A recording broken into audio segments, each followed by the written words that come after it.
Back in June of 2023, just a couple of weeks before my 28th birthday, something in me started to feel off, and I'm not talking about a little tired or like I was fighting a mild cold. I mean, I felt wrong, like something deep inside me was giving up. I was waking up every morning exhausted, gasping just from walking up my stairs, and I had this weird, creeping thought that kept sliding into my head like a whisper. You're dying, and let me tell you, when you're 27 and otherwise healthy, that's not something you're supposed to feel. At first, I thought maybe I had the flu or COVID or something, but no fever, no sore throat, no congestion, just crushing fatigue, shortness of breath, and this heavy, sinking feeling in my gut that I couldn't shake no matter how hard I tried. I even joked to my roommate one night, if I randomly drop dead this week, just know I totally called it. She laughed, I laughed, but deep down, I was dead serious. The night it all came to a head, I couldn't even sit up in bed without seeing stars. I remember standing in the bathroom, brushing my teeth, and my heart was pounding like I had just run a marathon. That's when I knew something was seriously wrong. I drove myself to the emergency room, even though every instinct in me was telling me I wouldn't walk back out. When I walked up to the nurse at the desk, I said, "Hi. I think I have some kind of infection, but also I think I might be dying." She looked at me kind of sideways, like maybe I was being dramatic, but she still got me in right away. That's when things started going downhill fast. They took me into a room and tried to draw blood. I watched the nurse insert the needle, and I remember her frowning, kind of puzzled. Then she tried again, still nothing, not a single drop came out of the vein. I started to panic a little, not because it hurt, but because that was not normal. They ended up having to draw my blood using a syringe just to get a sample. Then, everything changed. I was lying there on the table, still trying to breathe like a normal human being, when a group of nurses suddenly came rushing in. They were moving quickly, not saying much, and one of them had this wild look in her eyes like she'd just seen a ghost. A doctor came in a few minutes later, holding my lab results like they were a death sentence. He sat down next to me and said something I will never forget. "I honestly don't know how you're still alive right now." I remember blinking at him, waiting for the punchline, but there wasn't one. My hemoglobin was at a 3, that's insanely low, like, you should be unconscious kind of low. My potassium was at 8.5, which is dangerously high and can literally stop your heart, but the kicker. My white blood cell count was at 660,000, the normal range is between 4,000 and 11,000, you read that right, 660,000, my blood was thick like sludge, barely moving through my body. My liver and spleen were so swollen that they were literally pushing against my hip bones, and on top of all that, they found a massive blood clot in my left lung.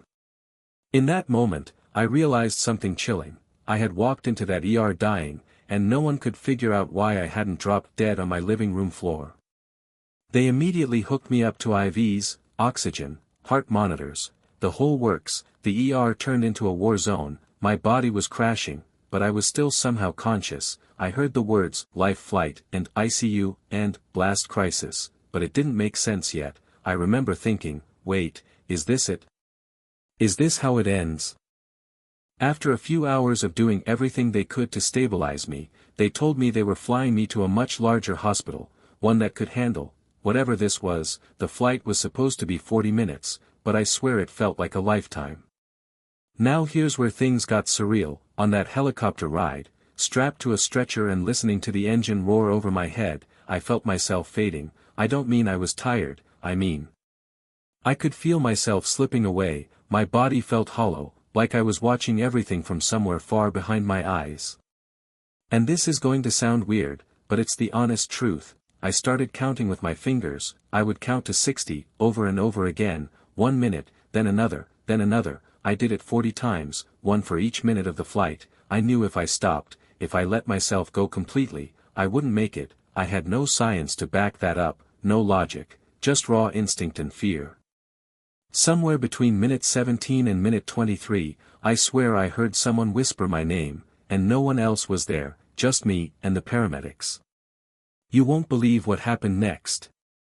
By the time we landed, I was barely conscious. I remember the ICU nurses asking me questions, trying to keep me awake, and I just nodded at everything because I didn't even know how to form words anymore. I was fading out hard, like a dying battery. My body wasn't mine anymore, it was this broken machine they were trying to patch together with tubes and wires. That night in the ICU was unlike anything I've ever experienced. I saw things. Things that shouldn't have been there. And when I tell you about it in the next part, you're not going to believe what I saw lying in that hospital bed, because I still don't fully understand it myself. I wish I could tell you that once I got to the ICU, things got better, that they figured it out fast, pumped me full of meds, and I bounced back like nothing ever happened, but no, that night was the scariest, most unreal experience of my life.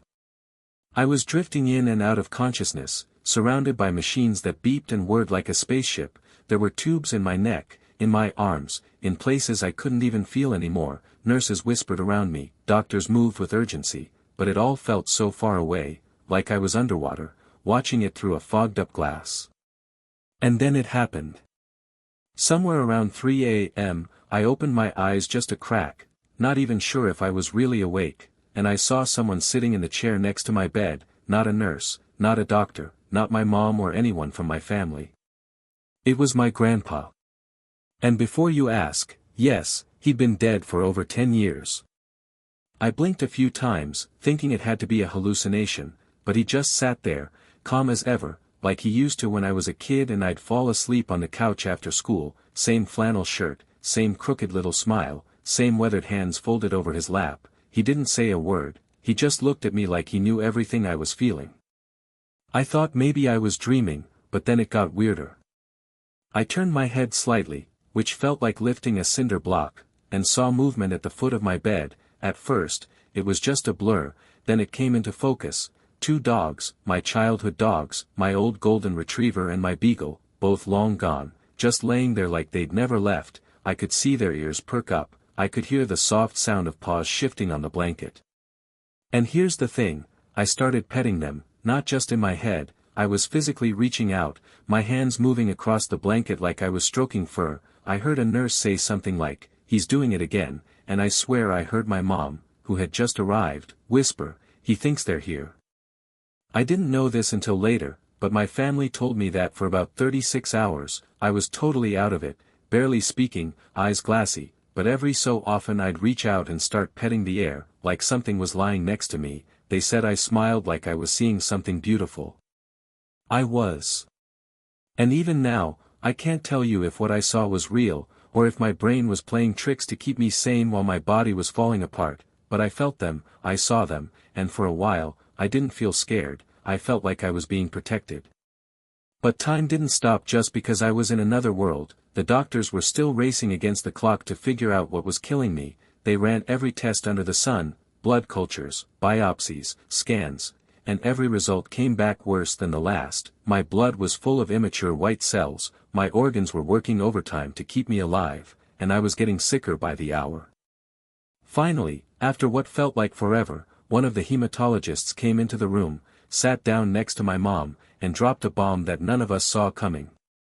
"You need to prepare yourself," he said. "Your son has chronic myeloid leukemia, but it's advanced, he's in lymphoid blast crisis." That phrase hit like a punch to the chest. Blast crisis.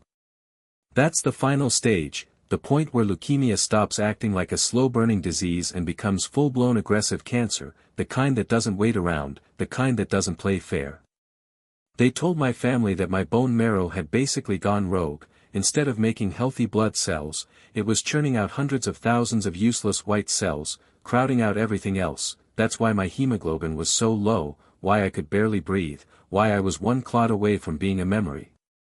They said if I hadn't come in when I did, literally that day, I would have died in my sleep. I remember lying there, hearing all this, and feeling this weird mix of terror and numbness, like, how am I supposed to process the fact that I'm 27 years old and my body's trying to bury me alive? But even in that moment, something inside me clicked. I wasn't ready to go, not yet, not like this. The next 48 hours were a blur of action. I was transferred to oncology, where they started the first of what would be 5 grueling rounds of chemotherapy. I didn't even have time to think about it. One moment I was barely holding on, and the next I had poison dripping into my veins, trying to kill the disease before it killed me. And let me tell you, chemo is a beast. It's not just about losing your hair and throwing up, It's about watching your body break down while you keep pretending you're strong enough to survive it. It's about waking up drenched in sweat, wondering if this is the day your heart gives out. It's about crying silently at night because you don't want your mom to see how scared you really are. But through all of it, I kept counting. 1 minute at a time. Just like on that flight. And you won't believe what came next, because just when I thought the worst was behind me, the doctors came in with another twist that would change the entire direction of my treatment, and possibly my future. If you thought the worst was over, if you thought chemo was the hardest part, then buckle up, because this next part of the story is where everything almost fell apart. So, there I was, just days after being told I had leukemia and blast crisis, lying in a hospital bed with tubes in my arms and poison pumping into my body. I was trying to hold it together, trying to be strong for my family, but inside I was a mess. Every second felt like a countdown, every beep on the monitor sounded like a warning.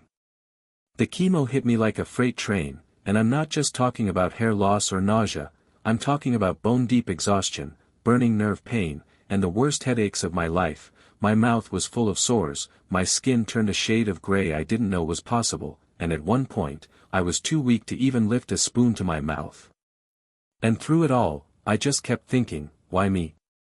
I was 2 weeks away from turning 28, I was supposed to be planning a birthday barbecue, maybe a weekend trip with friends, not fighting for my life in a cold, sterile hospital room that smelled like bleach and sadness.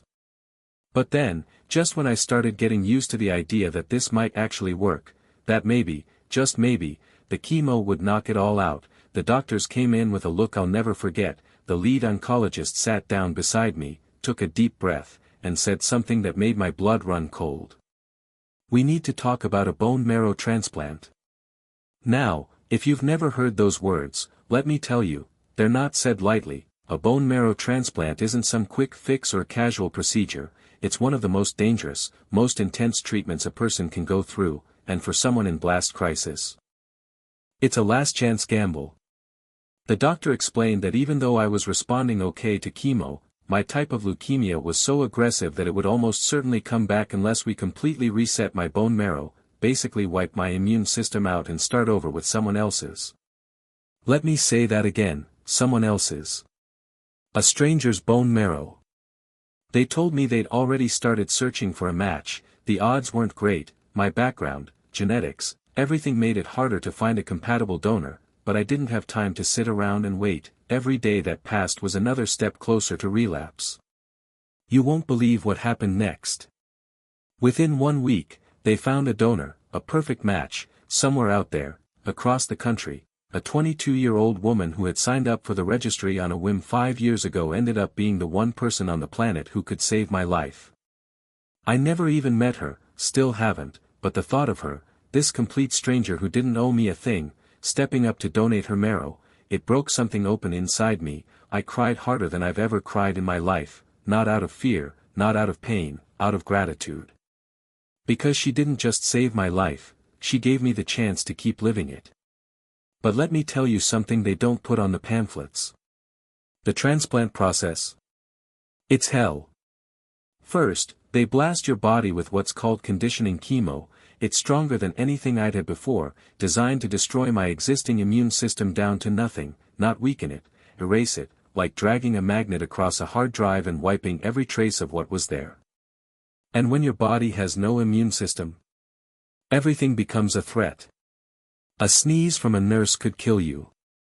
A scratch on your arm could turn into an infection that takes you out. So they locked me in a room, full isolation. I couldn't touch anyone without gloves, couldn't eat anything that wasn't sterilized, couldn't even open the window. And that's when the mental part kicked in, worse than the physical stuff, way worse. There were days where I didn't recognize myself in the mirror. I was bald, pale, and thin. My face looked like someone else's. Someone dying. I started having panic attacks, convinced I wasn't going to make it. I'd lie awake at night imagining my body rejecting the transplant, imagining the worst possible outcomes, imagining my mom having to bury me before I even hit 30. But in the middle of all that darkness, something wild happened. One morning, maybe 10 days after the transplant, a nurse came in with the labs. She looked at the sheet, paused, then smiled. "Your white count's rising," she said.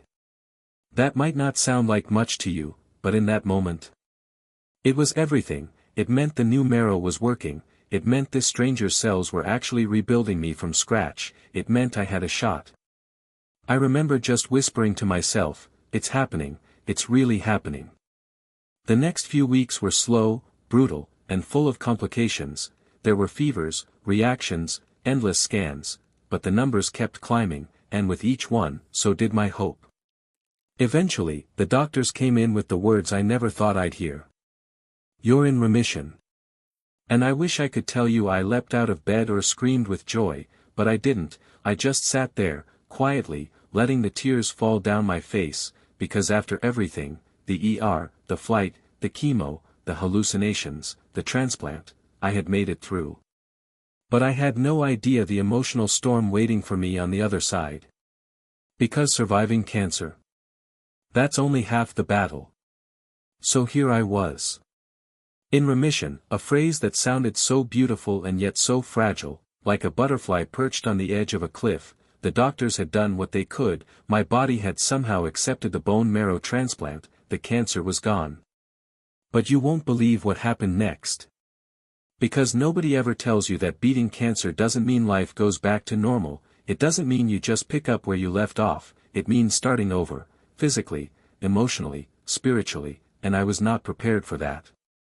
I had to relearn how to walk up a flight of stairs without gasping for air. I had to look in the mirror every morning and face a body that didn't look or feel like mine anymore. My hair was gone, my strength was gone, my confidence. That had left the building a long time ago. And the scariest part? The people around me, they were relieved, they were celebrating, but they didn't understand. How could they? To them, the nightmare was over, but for me, it had just shifted, because now I had to live with the trauma, the fear, the constant question echoing in my head, what if it comes back? But life, somehow, pushed forward. Weeks turned into months, my strength returned, my blood count stabilized, I even started to feel human again, like myself, or at least, a new version of myself, one that appreciated every breath, every sunrise, every single boring moment. And then, just when I thought I'd seen it all, just when I thought there were no more twists left in this story, I got a letter. It arrived on a Tuesday, just a plain white envelope, no return address. I assumed it was a bill or some insurance nonsense, but when I opened it, my entire world flipped upside down. Inside was a typed note, just 3 short paragraphs, but what it said.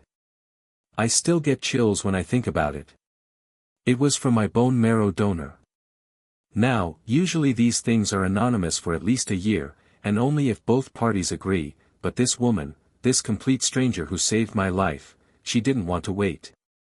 Her letter started simple. Hi, I don't know how to write something like this. I've thought about you every day since the donation. I just wanted you to know that I didn't hesitate for even a second. When they called me and said someone needed me, I just said, yes. I didn't even ask who. I was already tearing up. But then I read the second paragraph, and that's where the twist hit me like a lightning bolt. The weirdest part is, I had this dream the night before they called. In it, my grandmother, who passed away when I was 7, was standing in this white room, holding the hand of a young man. She said, "This is the one, he's not ready to come home yet." I didn't know what it meant until the call came. I dropped the letter. Because I hadn't told a soul, not a single person, about the vision I had in the ICU, about seeing my grandpa, about the dogs on my hospital bed, about how I was convinced someone on the other side had been keeping me alive. But it gets even stranger. The final paragraph of her letter read. I know this sounds crazy, but when I asked my mom who my grandmother might have been talking about, she pulled out an old photo. Turns out, your grandfather and mine served together in Vietnam, they were best friends. I swear to you, I stopped breathing for a second. I called my mom in a panic. I told her the story. We dug through an old family box and sure enough, there it was, a photo of my grandpa, smiling in uniform next to another young soldier, and on the back, in faded handwriting, me and Tommy C., 1968, brothers forever. Her grandfather, was my grandpa's best friend.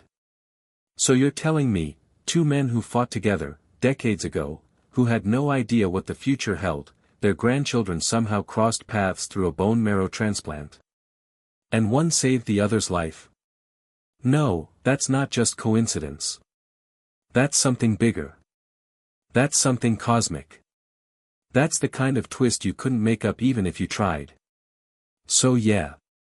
I'm a cancer survivor, people call me a miracle, but honestly, I think the real miracle is that two souls, separated by generations, found each other again when it mattered most.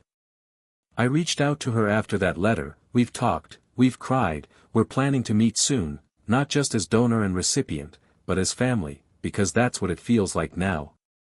And every day when I wake up, still breathing, still alive, I think about the people who carried me through this, my doctors, my family, my grandpa, and this incredible young woman who didn't even know me, but somehow knew she was meant to help me. So here's the truth. I shouldn't be here. By every medical standard, I should have died before I ever made it to that helicopter. But I didn't. And you won't believe what will happen next, because I'm just getting started.